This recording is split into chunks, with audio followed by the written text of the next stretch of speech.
ఒక interesting story and funny also. So పెళ్ళయి 20 days అవుతుంది అమ్మాయికి. అండ్ ఈరోజు పీరియడ్ మిస్ అయిందని వచ్చింది. టెస్ట్ చేస్తే యూరిన్ ప్రెగ్నెన్సీ టెస్ట్లో పాజిటివ్ వచ్చింది, అంటే షీఈస్ ప్రెగ్నెంట్. సో ప్రెగ్నెన్సీ అంటే 1 month అన్నా ఉండాలి కదా కలిసి, ఒక నెలన్నా మిస్ అవ్వాలి, 2 నెలలన్నా మిస్ అవ్వాలి అని అనుకుంటా ఉంటారు కదా. బట్ మ్యారేజ్ అయ్యి 20 days అవుతుంది. అప్పుడే స్కాన్లో చెక్ చేస్తే 1 month ప్రెగ్నెన్సీ, 4 weeks. మరి ఇదెలా? తను చాలా టెన్షన్ పడి వచ్చేసింది అనమాట. సో మా ఇంట్లో వాళ్ళు ఏమనుకుంటారు, నాకు అసలు ఇలా ఎందుకైంది, నేను ఏ తప్పు చేయలేదు మేడం, నేను పెళ్లి చేసుకున్న మా హస్బెండ్ తోటే ఉన్నాను, ఇంకా ఏం లేదని చాలా టెన్షన్ పడిపోయింది అనమాట. సో బట్ యాక్చువల్లీ జరిగిన థింగ్ ఏంటంటే, తనకి మ్యారేజ్ అయిన టైంలోనే తను ఫర్టైల్ పీరియడ్లో ఉండింది.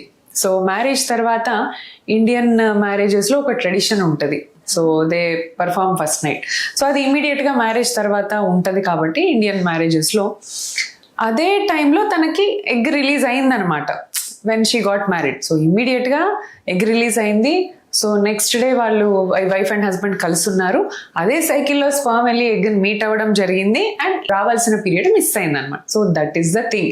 తనకి ఎక్స్ప్లెయిన్ చేసిన తర్వాత షీ వాజ్ సో రిలీవ్డ్. వాళ్ళ ఫ్యామిలీ వాళ్ళందరినీ కూడా పిలిచి ఇదే ఎక్స్ప్లెయిన్ చేశాను, దీనిలో టెన్షన్ పడడానికి ఏం లేదు, this is how it works. Ovulation టైంలో మ్యారేజ్ జరిగింది, అదే టైంలో వాళ్ళు కలుస్తున్నారు. సో స్పర్మ్ వెళ్ళి ఎగ్ని కలిసింది. సో ఇఫ్ ఈ 15 daysలోనే బేబీ ఫామ్ అయిపోతుంది once the egg is released. And till positive pregnancy test 15 days చాలన్నమాట. సో నెల అవ్వాలి, 2 నెలలు అవ్వాలి, ఇట్లాంటి కాన్సెప్ట్ పెట్టుకోకూడదు. అండ్ వాళ్ళ మీద అన్నెసరీ డౌట్స్ ఇట్లాంటివి పెడితే ఫ్యామిలీ ఇష్యూస్ స్టార్ట్ అయిపోతాయి.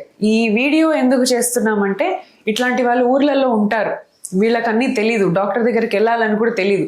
వాళ్ళు ఏదో అనుకొని అప్పుడే మళ్ళీ విడాకుల దాకా రావటం, ఇదంతా కరెక్ట్ కాదు. పాపం ఏ తప్పు చేయని అమ్మాయి ఇంత టెన్షన్ తీసుకోవడం కరెక్ట్ కాదు.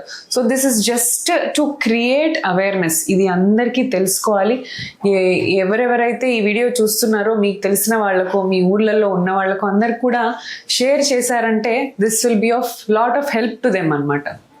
సో ఈ వీడియోలో మనం తెలుసుకున్నది ఏంటి, ఇమ్మీడియట్గా జడ్జిమెంట్స్కి రాకూడదు. ఒక ఎక్స్పీరియన్స్ డాక్టర్ దగ్గరికి వెళ్ళండి, గైనకాలజిస్ట్ దగ్గరికి వెళ్ళండి, show your queries, ask your queries, ఇలా ఎందుకు జరిగిందో కనుక్కొని కారణం, దాని తర్వాత డెసిషన్స్ తీసుకోండి. So it is absolutely normal to conceive within 15 days of marriage.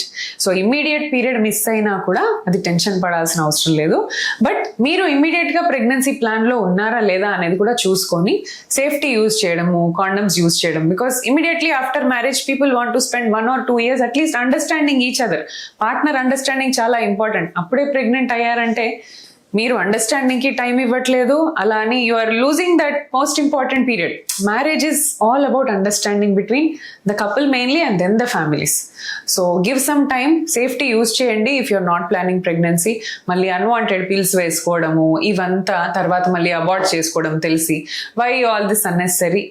So దీనికోసం you plan your pregnancy and plan your family planning perfectly. Thank you so much.